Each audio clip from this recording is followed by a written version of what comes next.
नमस्कार दोस्तों, engineers education channel में आप सभी का हार्दिक स्वागत है। तो दोस्तों, आज हम कक्षा 6 की इकाई 6 न्याय के अभ्यास एवं स्वाध्याय के प्रश्नों के जवाब देखेंगे।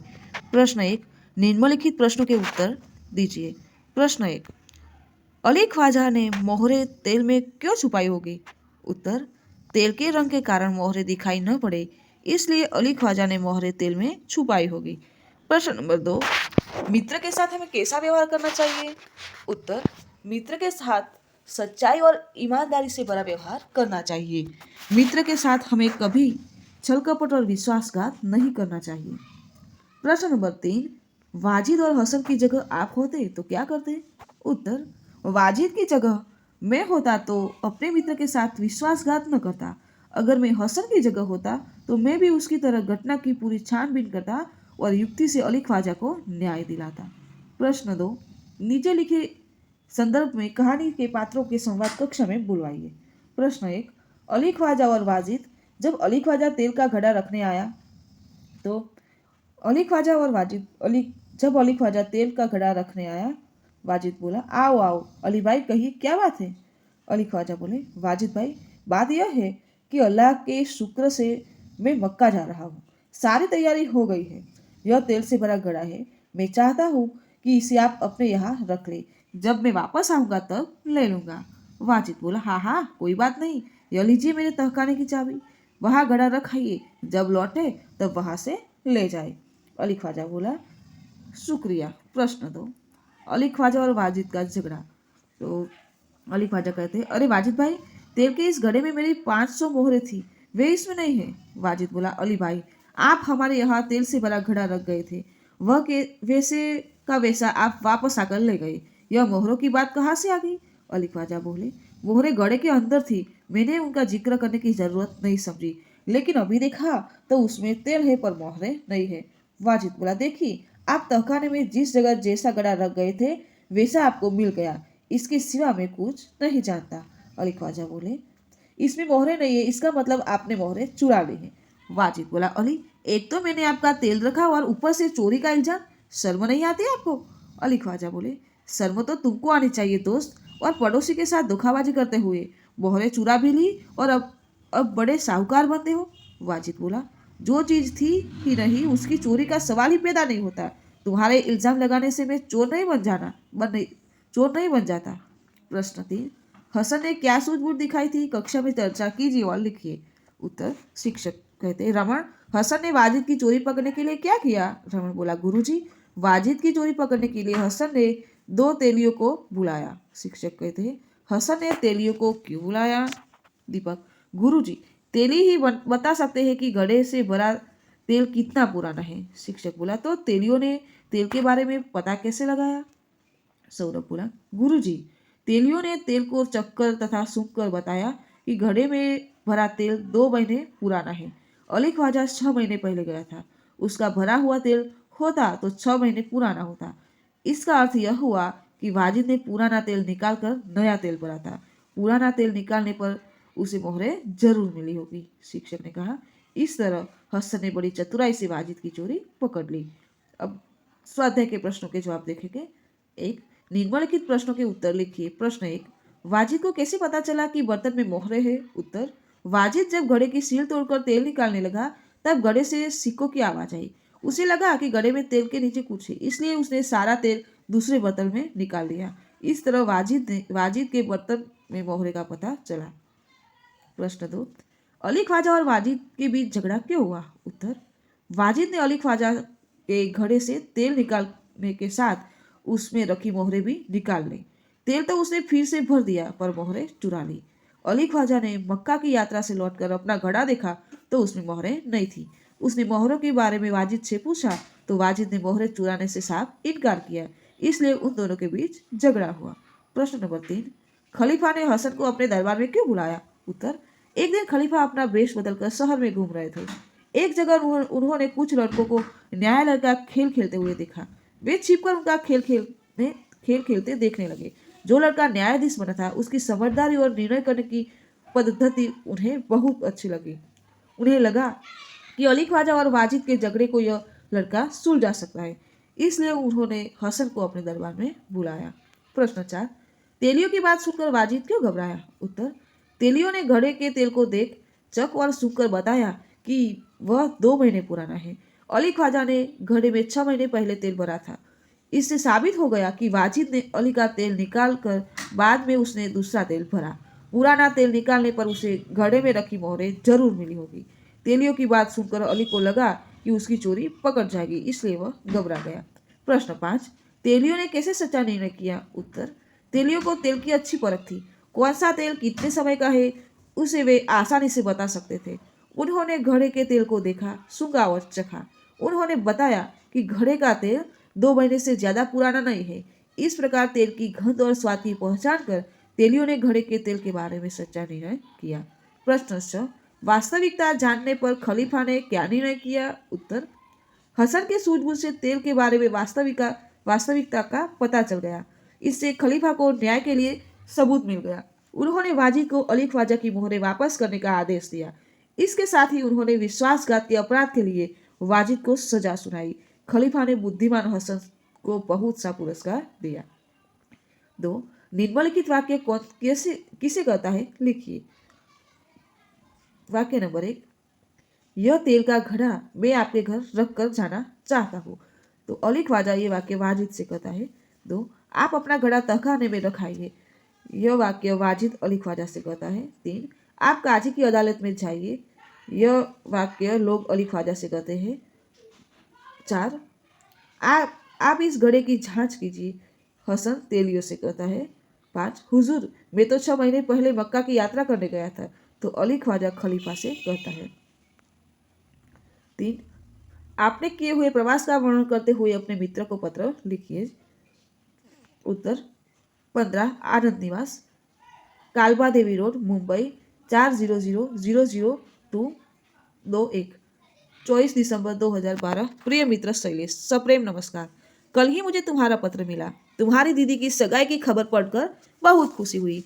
पिछले रविवार को हम कुछ मित्रों ने एक प्रवास का आयोजन किया था। सुबह 9 बजे हम सब मित्र गेटवे ऑफ इंडिया पहुंच गए। वहां एक मोटर बोट में बैठकर हम एलिफेंटा के लिए चल दिए। ठंडी ठंडी हवा की लहरें ने हमारे तन मन को पुलकित कर दिया। लगभग 1 घंटे की जल यात्रा के बाद हम एलिफेंटा पहुंचे। एलिफेंटा का वास्तविक नाम धारापुरी है। हमने वहां की प्राचीन गुफाएं देखी।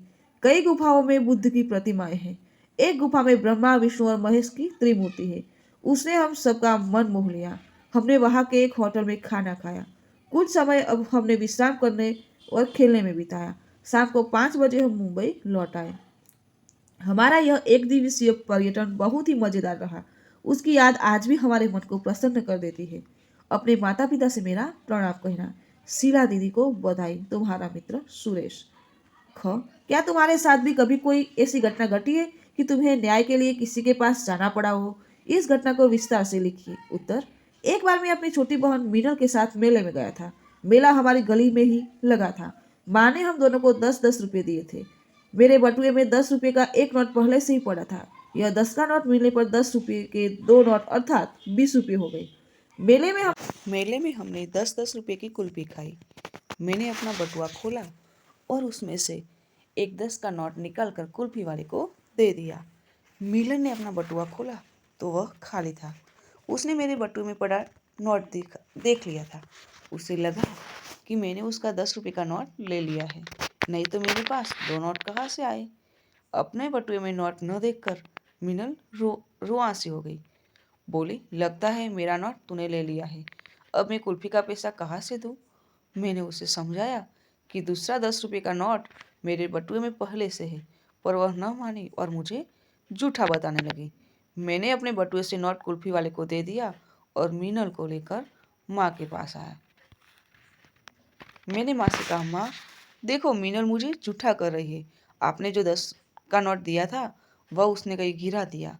अब अपनी गलती के लिए मुझे दोष दे रही है। माँ, अब तू ही उसको समझा। मीनल अभी भी रो रही थी और मुझे झूठा साबित कर रही थी। माँ ने उससे कहा, अरे पगली, टेबल पर देख, वह क्या पड़ा है। माँ का दिया हुआ नोट मीनल टेबल पर ही भूल गई थी। वह नोट उसने बटुए में डाला ही नहीं था, तो उसे मिलता कैसे? अब मीनल को अपनी भूल का पता चला उसने मुझसे क्षमा मांगी। 4. कहानी की प्रमुख घटनाओं को इस क्रम में लिखो कि पूरी कहानी स्पष्ट हो सके। जैसे इराक में व्यापारी अली ख्वाजा के पास 1000 सोने की मोहरें इकट्ठा होना। उत्तर 500 मोहरों का तेल से भरे घड़े में रखना। 2. उस घड़े को मित्र वाजिद के तहखाने में रखाना और मक्का की यात्रा पर निकल जाना। 3.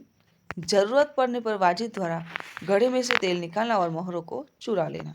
4. अली ख्वाजा और वाजिद में झगड़ा, खलीफा से न्याय मांगना। 5. खलीफा का वेश बदल कर नगर में निकलना और हसन का मिलना। 6. हसन द्वारा तेलियों को बुलाना और मोहरों की चोरी का पता चलना। 7. अली ख्वाजा को मोहरे वापस मिलना, वाजिद को सजा। प्रश्न 4. निम्नांकित कहानी के चित्र एवं वाक्य उलट पुलट कर दिए हैं, उसको पढ़कर कहानी का निर्माण कीजिए और उचित शीर्षक दीजिए। शेर की नींद खुल गई और उसने गुस्से से चूहे को पंजे में पकड़ लिया। चूहा रोते रोते बोला, कृपा करके मुझे छोड़ दो, मैं तुम्हारी मदद करूंगा। जाल में फंसते ही शेर दहाड़ने लगा। उसकी दहाड़ सुनकर चूहा वहां आया। शेर को जाल में फंसा देखकर अपने साथियों को बुलाकर चूहे ने शेर को जाल से छुड़ाया। एक दिन जंगल में एक शेर आराम से सो रहा था। शेर जहां सो रहा था उसके पास एक बिल था जिसमें एक चूहा रहता था। शेर को चूहे और उसके साथियों ने जाल से छुड़ाया और शिकारी से बचाया। उस दिन से शेर और चूहा मित्र बन गए, साथ में खेलने लगे। शेर को सोया हुआ देखकर चूहा उसके पास गया। वह शेर के शरीर पर चढ़ा और नाचने लगा। एक दिन एक शिकारी जंगल में शिकार करने आया।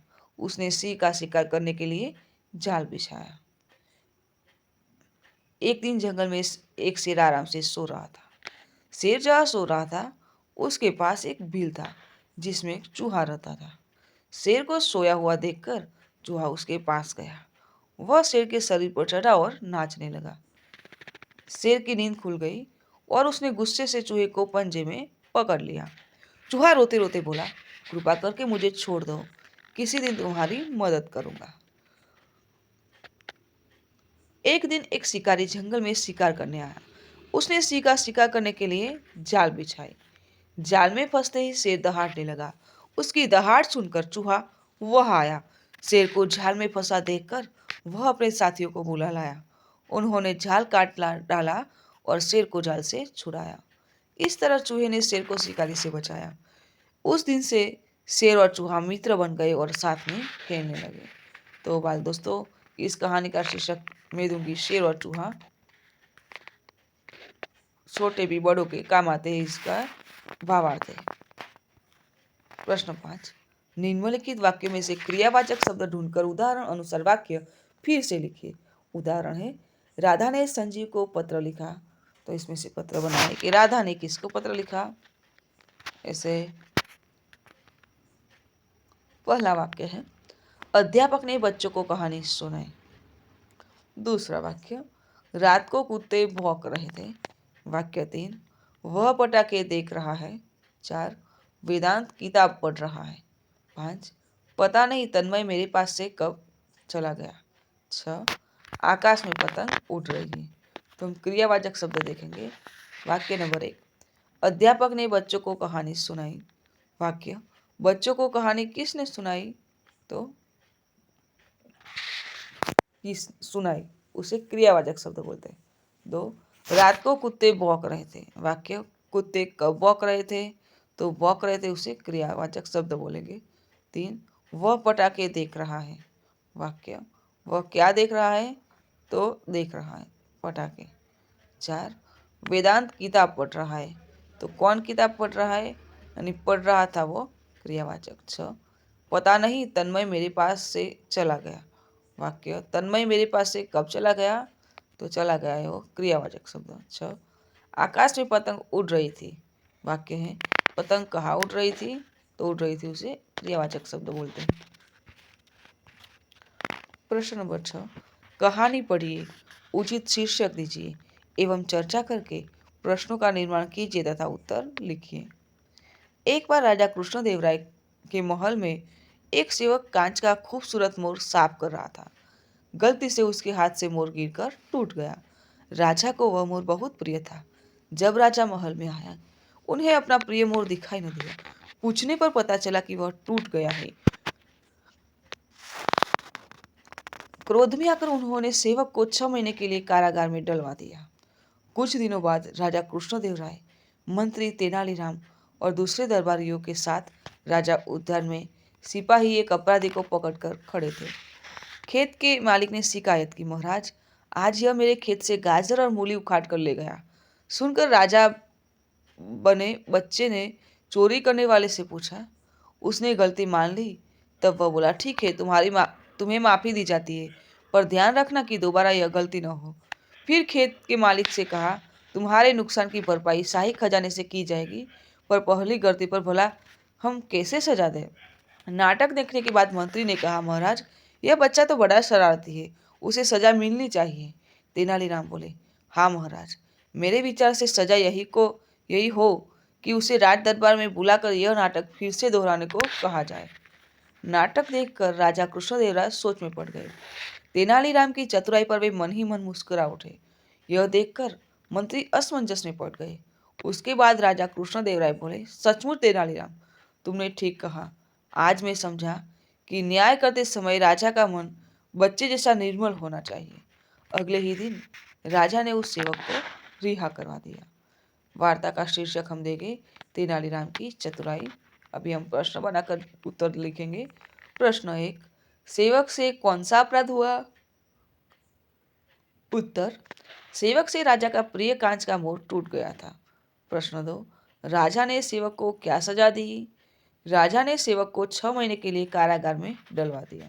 प्रश्न 3, बाल उद्यान में क्या हो रहा था? उत्तर, बाल उद्यान में बच्चे नाटक खेल रहे थे। प्रश्न 4, तेनालीराम राजा कृष्णदेव राय को बाल उद्यान में क्यों ले गए? उत्तर, तेनालीराम राजा कृष्णदेव राय को बाल उद्यान में ले गए क्योंकि वे उन्हें यह समझाना चाहते थे कि न्याय करते समय राजा का मन बालक जैसा निर्मल होना चाहिए। प्रश्न 5, तेनालीराम बालक को कौन सी सजा दिलाना चाहते थे? उत्तर, तेनालीराम बालक को यह सजा दिलाना चाहते थे कि उद्यान में किए गए नाटक को वह दरबार में दोहराए। प्रश्न 6, न्याय करते समय राजा का मन कैसा होना चाहिए? तो न्याय करते समय राजा का मन बच्चे जैसा निर्मल होना चाहिए। प्रश्न 7, राजा ने सेवक को क्यों रिहा कर दिया? उत्तर, राजा ने सेवक को रिहा कर दिया क्योंकि उसने पहली बार यह मामूली अपराध किया था। तो बाल दोस्तों, यदि आपको मेरा वीडियो अच्छा लगा हो तो वीडियो को लाइक, शेयर और सब्सक्राइब करना मत भूलिएगा। यदि आप मेरे चैनल में नए हैं तो मेरे चैनल को सब्सक्राइब जरूर कीजिए। मेरा वीडियो संपूर्ण देखने के लिए आप सभी का धन्यवाद।